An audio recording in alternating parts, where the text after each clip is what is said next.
السلام علیکم۔ آج کی ویڈیو رسول اللہ صلی اللہ علیہ وآلہ وسلم کے دفاعی منصوبے پر ہے جو آپ صلی اللہ علیہ وآلہ وسلم نے احد پہنچ کر اختیار کیا۔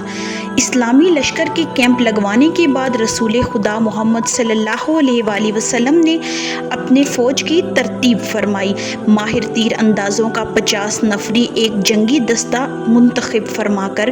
وادی کنات کے جنوبی کنارے پر واقع ایک چھوٹی سی پہاڑی پر جو اب جبل رماد کے نام سے جانا جاتا ہے تعینات کیا۔ یہ پہاڑی اسلامی کیمپ سے تقریباً 150 میٹر جنوب اور مشرق میں واقع تھی۔ اس پہاڑی کے پیچھے سے دشمن کے پہنچ جانے کا خطرہ تھا، اس لیے آپ صلی اللہ علیہ وآلہ وسلم نے تیر اندازوں کے کمانڈر حضرت عبداللہ بن جبیر بن نعمان انصاری رضی اللہ تعالی عنہ کو مخاطب کرتے ہوئے فرمایا،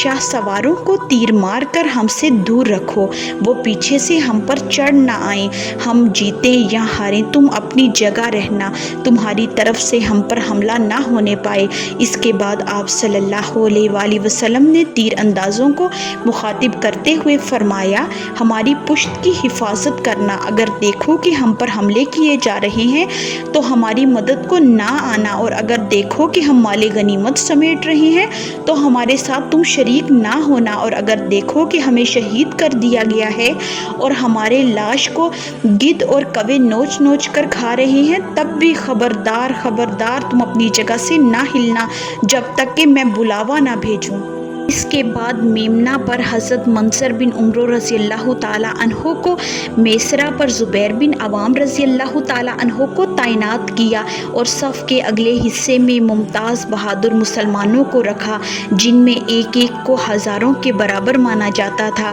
باریک حکمت پر مبنی آپ صلی اللہ علیہ وآلہ وسلم کی اس دفاعی منصوبہ بندی سے آپ صلی اللہ علیہ وآلہ وسلم کی فوجی قیادت کی عبقریت کا پتہ چلتا ہے اور ثابت ہوتا ہے کہ کوئی بھی کمانڈر چاہے کتنا بھی باصلاحیت ہو، آپ صلی اللہ علیہ وآلہ وسلم سے زیادہ باریک اور باحکمت منصوبہ تیار نہیں کر سکتا، کیونکہ آپ صلی اللہ علیہ وآلہ وسلم میدان میں دشمن کے بعد میں پہنچے اور اپنے کیمپ کے لیے ایسی جگہ کا چناؤ کیا جو جنگی نقطہ نظر سے بہت اہم مقام تھی۔ آپ صلی اللہ علیہ وآلہ وسلم نے احد پہاڑ کی بلندیوں کی اوٹ لے کر اپنی پشت اور دایاں بازو محفوظ فرمایا اور بائیں بازو سے جو خطرہ تھا اس پر 50 تیر اندازوں کو منتخب کیا اور دشمن کو اپنی کیمپ کے لیے ایک ایسا نشیبی مقام قبول کرنے پر مجبور کیا کہ اگر فتح بھی ان کی ہوتی ہے تو کوئی خاص فائدہ نہ اٹھا سکیں اور شکست ہوتی ہے تو مسلمانوں کی گرفت سے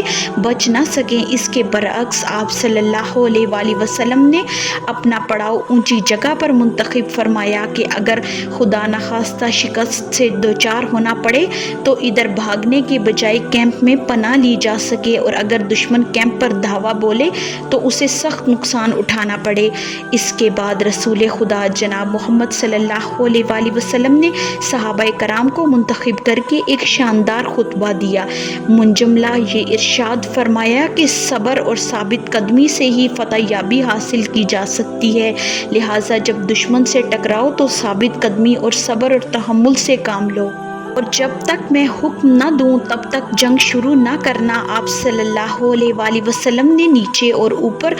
2 زرہیں پہنی، سر پر لوہے کی بنی ٹوپی پہنی جس کی کڑیاں چہرے پر لٹک رہی تھی۔ رسول اللہ صلی اللہ علیہ وآلہ وسلم کی اسلامی فوجوں کی یہ ترتیب 7 شوال 3 ہجری بروز سنچر کی صبح کو ہوئی تھی۔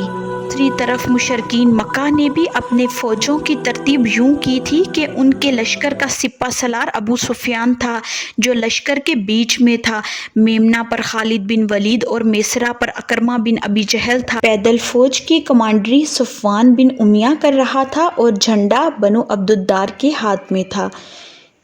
کل کی ویڈیو میں ہم جنگ کی ابتدا اور قریش کی چال بازیوں کے بارے میں بات کریں گے۔ ویڈیو کو اینڈ تک دیکھنے کا بہت شکریہ۔ اگر آپ کو آج کی ویڈیو پسند آئی ہو تو لائک، شیئر، کمنٹ اور سبسکرائب ضرور کریں اور گھنٹی کے نشان کو دبائیں تاکہ آپ کو آنے والی ویڈیوز کی نوٹیفیکیشن بر وقت ملے۔